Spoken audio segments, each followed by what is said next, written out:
Assalamualaikum warahmatullahi wabarakatuh. Halo semuanya, salam satu loyang. Kembali lagi di channel YouTube Tips and Trick Martabak.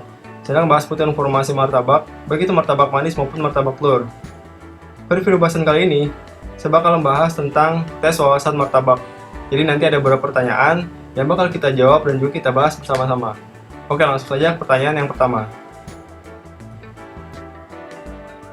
Nah, di sini ada contoh kasus. Apa penyebab kegagalan martabak manis di samping tidak membentuk sarang dengan bagus? A. Kebanyakan gula. B. Suhu loyang yang kurang panas. C. Kekurangan gula. D. Adonan yang terlalu kental. Atau E. Adonan tidak memakai baking soda dan juga baking powder. Nah, ini martabak yang gagalnya. Di sini bagian tidak ada sarangnya atau bantet. Kemudian ini untuk bagian bawahnya. Biasanya yang seperti ini. Ini salah satu cirinya.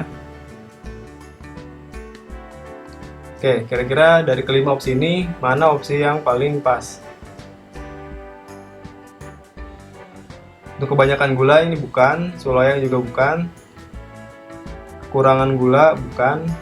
Nah, opsi yang paling pas adalah yang D, jadi adonan yang terlalu kental. Oke, kenapa yang D? Jadi untuk adonan yang terlalu kental, nanti dia bakal susah mengembangnya. Nah, di sini dia tidak bisa membentuk dengan sempurna. Jadi, baking soda dan juga baking powder ini berat untuk membentuk sarang.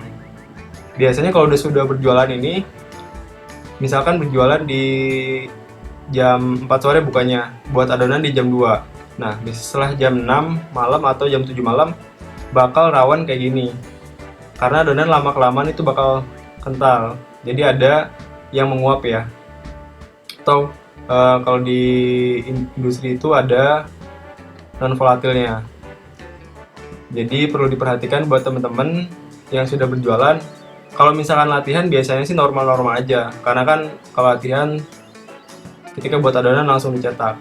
Tapi kalau udah berjualan ketika di lapangan biasanya berbeda lagi kasusnya. Oke, nah solusinya adalah ketika di atas jam 6 atau dimulai dari jam 6, sebelum cetak martabak kalian tambahkan 1-2 sendok makan air supaya adonannya tidak terlalu kental. Nah, untuk opsi A kebanyakan gula. Kalau kebanyakan gula ini nanti martabaknya lengket, jadi susah untuk diangkat. Nah, seperti ini. Kemudian untuk opsi B, suhu loyang yang kurang panas. Kalau suhu loyang kurang panas, kasusnya adalah seperti ini, martabak ada gelembungnya. Gelembung ini terjadi karena baking soda dan juga baking powder yang telat bereaksi. Ketika suhu loyang kurang panas, adonan dituangkan, maka baking powder dan juga baking sodanya ini belum bereaksi. Tapi loyang yang semakin lama dipanaskan akan membuat adonan ini keras terlebih dahulu ya. Nah, ketika suhu loyang yang sudah ketemu dengan suhu yang pas untuk baking soda dan juga baking powder ini bereaksi, baking soda dan juga baking powdernya tidak bisa optimal atau bagus untuk membuat sarang. Alhasil adalah dia membentuk gelembung seperti ini. Dia ngangkat, tapi karena adonan keras, dia bakal membentuk gelembung. Kemudian untuk opsi C, kekurangan gula. Nah, seperti ini. Kulit martabaknya ini bakal lepas yang bagian sampingnya. Kalau kebanyakan gula dia bakal lengket. Kalau kekurangan gula dia bakal lepas. Jadi kalau gula itu pengaruhnya di situ. Selain di rasa dari martabak ya. Kemudian untuk opsi E tidak memakai baking soda dan juga baking powder. Untuk opsi E ini adonan tidak memakai baking soda dan juga baking powder, itu nanti bakal seperti empleng. Empleng itu makanan dibuat dari terigu, air, gula, garam dan juga ada parutan kelapa. Dia tidak pakai baking soda dan juga baking powder. Kalau misalkan ada martabak, itu pasti baking soda dan juga baking powdernya ada.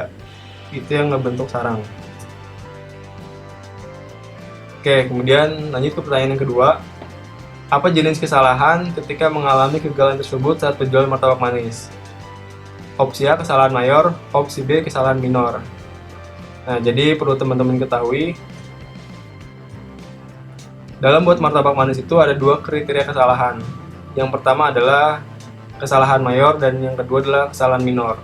Untuk kesalahan mayor adalah kesalahan fatal dalam buat martabak dan tidak layak untuk dijual karena kualitasnya yang tidak bagus dan harus dibuatkan martabak yang baru karena dampaknya bisa mempengaruhi jalannya usaha dalam jangka panjang. Jadi usahanya itu nggak bakal manjang ya, bakal cepet tutup karena martabak manis ini kan jenis usaha makanan. Kalau makanan itu sangat sensitif. Kalau misalkan martabaknya jelek tetap dipaksakan untuk dijual, entah itu biasanya pedagang alasannya karena malas buat lagi atau karena emang udah terlanjur dilihat sama pembeli. Nah, nanti pembeli bakal kecewa, dia bakal bilang ke temennya, keluarganya bahwa dagang di situ martabaknya jelek. Nah, ini sangat rawan, jadi kalau udah kayak gini harus diganti. Kemudian yang kesalahan kedua adalah kesalahan minor. Ini kesalahan dalam buat martabak yang masih layak jual sehingga tidak perlu diganti dengan martabak yang baru. Contohnya seperti ini, kalau kulitnya lepas di sini, ini masih layak jual. Apalagi kalau ini nanti dilipat, ini tidak bakal kelihatan. Ini nggak perlu diganti.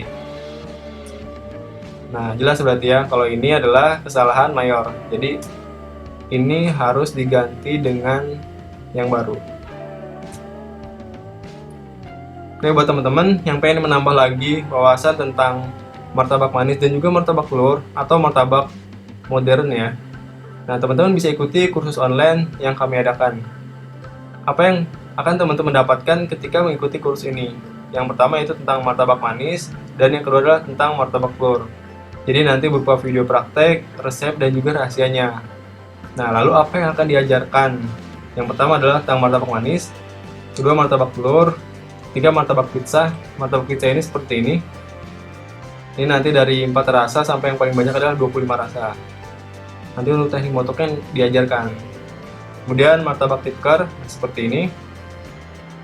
Martabak telur mozzarella seperti ini. Nanti dikasih tahu merek keju mozzarella yang pas dan juga yang bagus. Martabak red velvet, martabak mini, kemudian permasalahan martabak dan juga solusinya.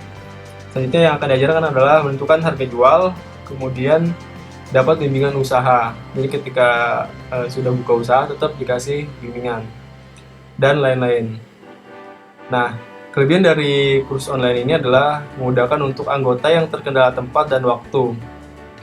Jadi, banyak dari anggota kursus yang ikut dari berbagai wilayah di Indonesia maupun dari luar negeri ya, dari Singapura, dari Malaysia, dan dari USA, dari Taiwan, dari Hong Kong.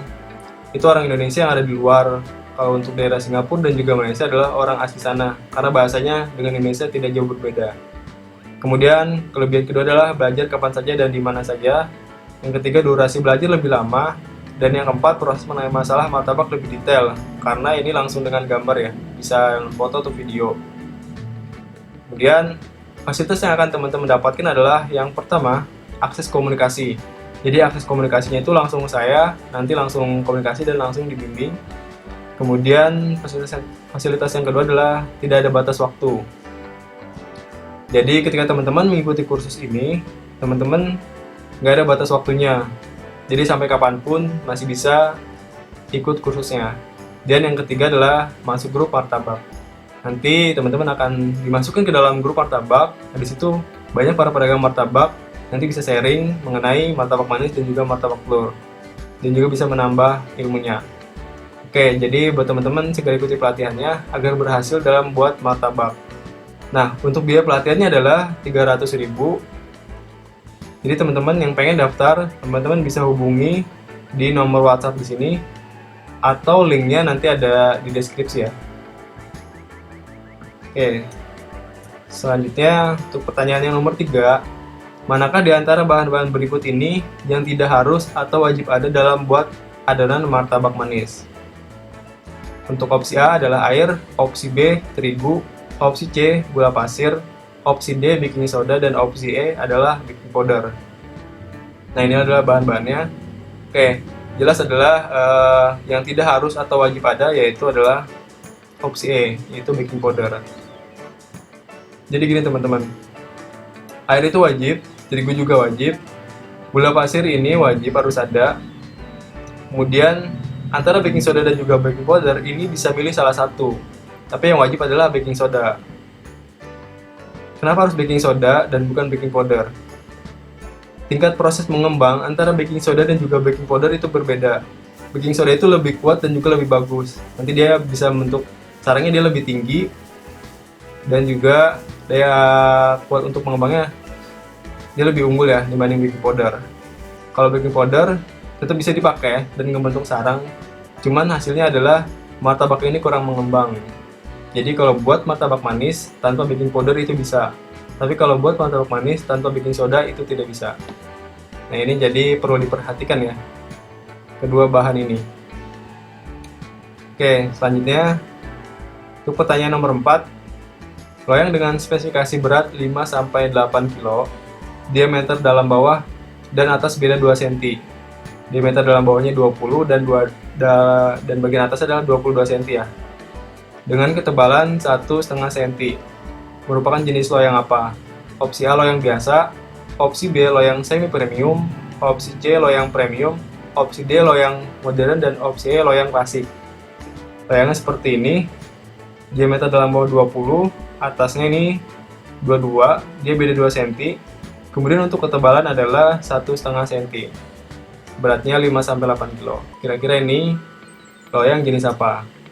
Oke, buat teman-teman jawab di kolom komentar ya. Oke teman-teman, cukup sekian video kali ini. Semoga bisa bermanfaat. Sampai bertemu lagi di video selanjutnya. Dari saya kurang lebihnya mohon maaf. Assalamualaikum warahmatullahi wabarakatuh.